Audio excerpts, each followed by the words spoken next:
If you close that chapter, will you be any less of a person? No. There is a strong possibility that it will hurt. Depending on how much you value the person. But if you got to ask that question, you know it's going to hurt.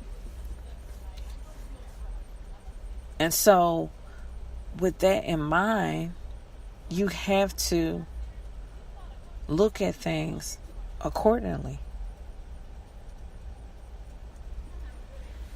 If you was in a relationship that was very violent and abusive romantically, you can't start hating yourself because of that experience and say it's because of me I was in that. No. Some things are broken people, and it propels them to abuse other people. But that's a whole nother topic for a whole nother day. But the aspect that I want to dive into, even though you went through that abusive relationship,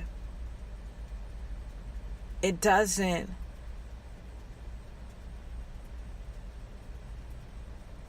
define who you are as a person.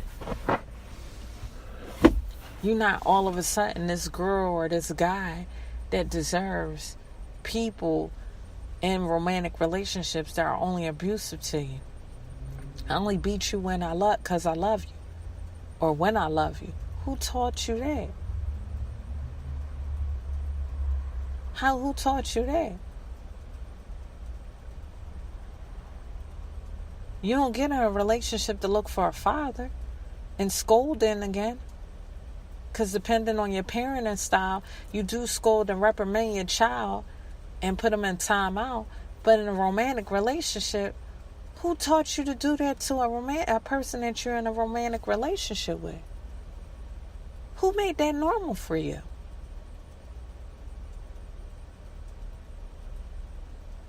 Some things you have to stand up from the gate and say, this is what my feelings are when it comes to this, so that person know. And you as a man, and I'm not just talking to men, because there are women that have been abusive in relationships. You as a man, you as a woman, you need to have enough self-love for yourself to not violate someone else's existence.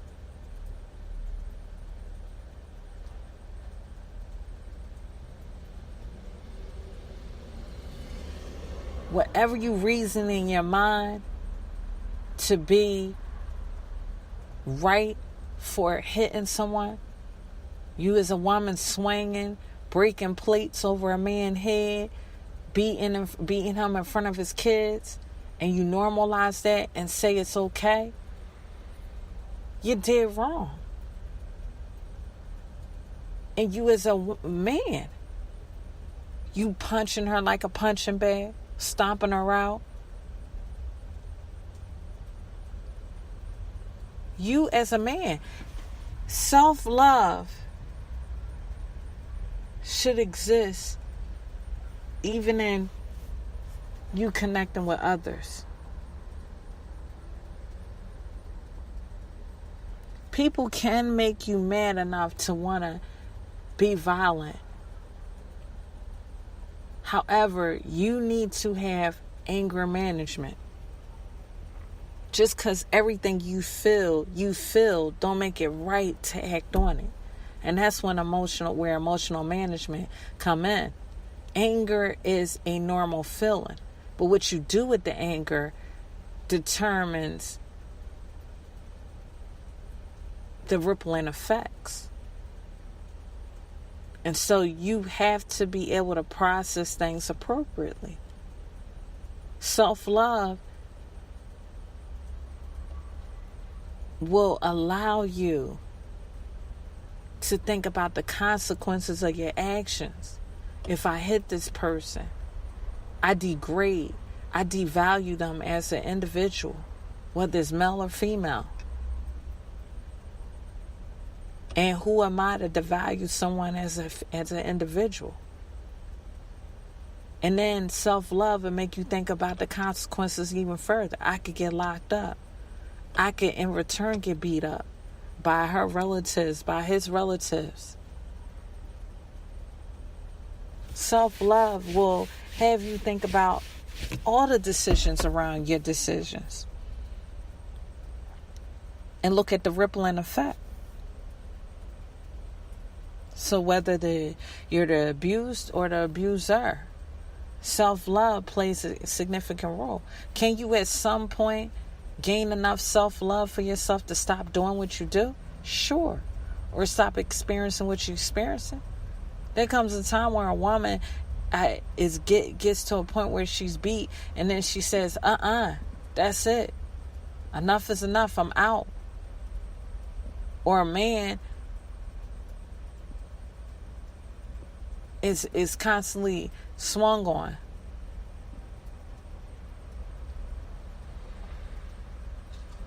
And he grabs her hand. That's it. Self-love kicks in and says, I can't do it. You might be angry, but it's what you do with your anger that determines whether this relationship goes on or don't.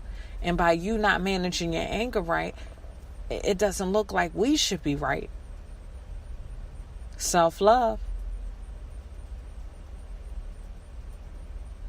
You grow in self-love. And the standards that you have in self-love, you make them known. So people honor them in spite of their feelings that might go through the relationship. The stresses, the whatever, depression, the anger, whatever feelings, and it doesn't become, so they know up front, this is not a person I could cross that line with.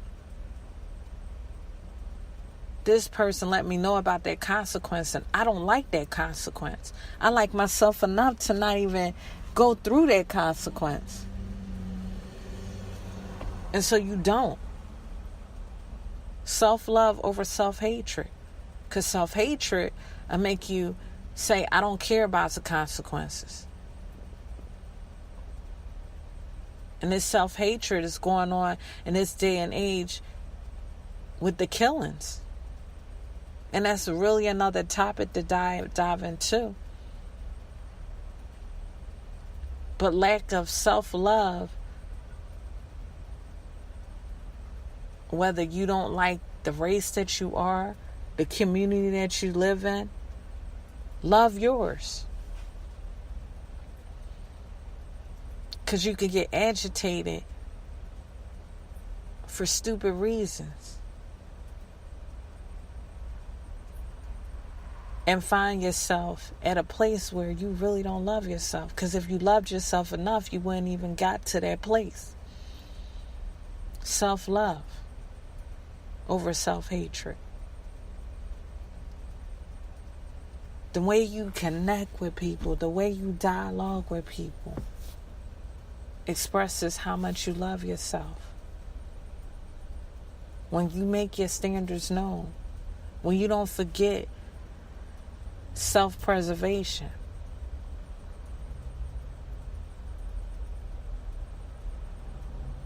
Self-hatred is this intense dislike for self.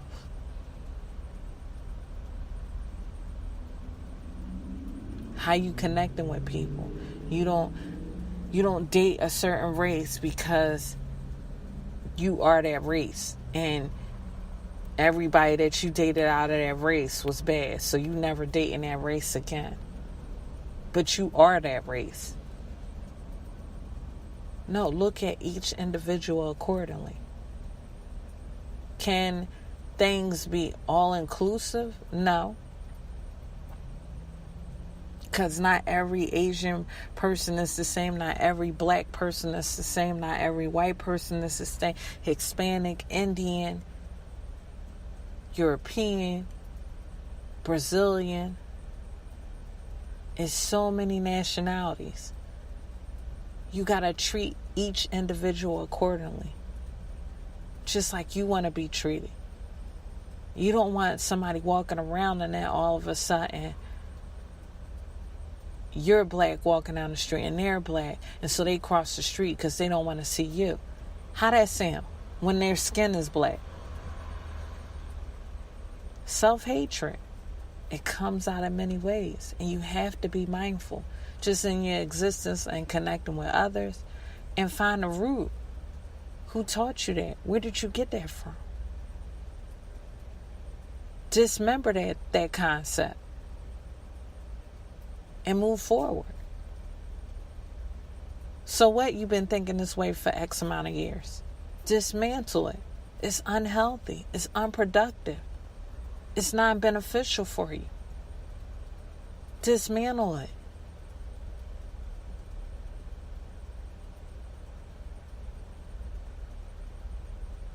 Choose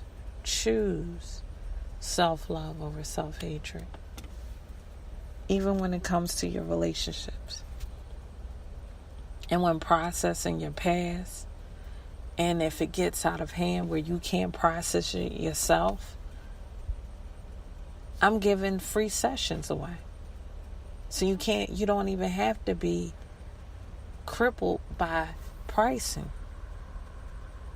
I'm giving free sessions away. I'm here to help. And you have local therapists wherever you at to help you.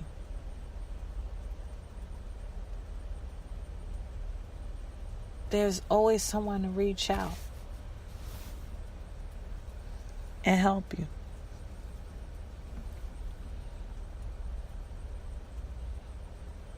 Someone has been wired in such a significant way they can help you in the area that you're going through. They've been wired to strategically specialize in it. And you have to trust that they have. Like when you go to the hospital and you need heart surgery and you go trust in a heart surgeon. And you pick the number one heart surgeon in the nation. You have to trust that he's number one for a reason. And you close your eyes and go under the anesthesia. And you trust the process. So it is with life coaching, therapy. You sit down and you trust the process. And do you come out better? Yes. Your chest closes up, they sew it up, you heal, and your heart is pumping like it never did before because that person is an expert. And so it is with life coaching. So it is with therapy. That person is an expert. They are strategically wired to do things in such a way that you walk away better. I'm glad you were able to take the time out to listen to this. Email me, call me, text me. Continue to do all of those. Even if you say, I learned a little piece. Go on applepodcast.com. Rate the different podcasts.